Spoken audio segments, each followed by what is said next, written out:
Hey, welcome to Kaspa Daily Pulse. Here's what the Kaspa community's been buzzing about today. First up, the big one. Toccata was the center of the technical conversation. Someone dropped a clean summary of what the upgrade adds to Kaspa L1: covenants, ZK opcodes, and partitioned sequencing.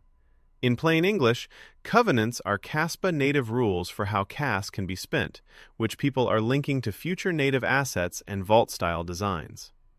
ZK opcodes bring Groth16 and RISC-0 Stark verification onto Kaspa, laying groundwork for things like vprogs and trust-minimized bridges. And partition sequencing means app-specific lanes, so different applications can keep isolated transaction histories. That's the kind of scaling conversation builders actually care about. Second highlight, Testnet 10 is very much alive again in the chat.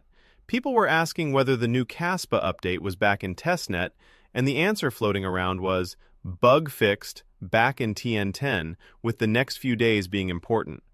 One comment suggested that if all goes well, mainnet could be maybe around 30 days out.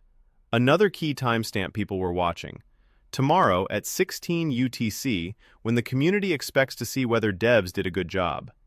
So yeah, TN10 is basically the proving ground everyone's watching right now. Third, there was a lot of hands-on builder chatter. People were spinning up nodes, miners, and asking for wRPC endpoints.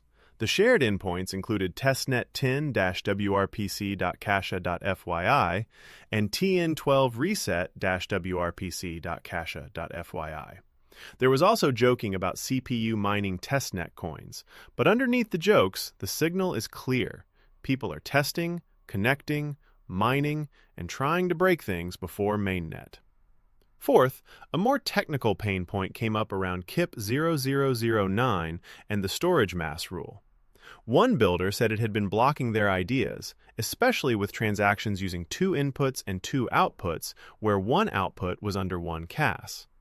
A dev responded that this should not have happened unless there was a dust-like UTXO or output causing storage mass to spike, and asked for the exact UTXO context and transaction shape so they could add a unit test.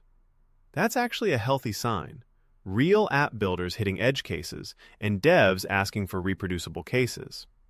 And finally, sentiment was mixed, but still pretty loyal. People said Kaspa's chart still looks healthy, even if outsiders think it looks rough. One comment claimed Kaspa was over 90% bullish on sentiment trackers, while others said the project has a huge community but no voice. The vibe today was basically, tech progress is real, the community is active, but visibility is still the missing piece. That's it for today's Pulse. Let's see what tomorrow brings. Catch you then.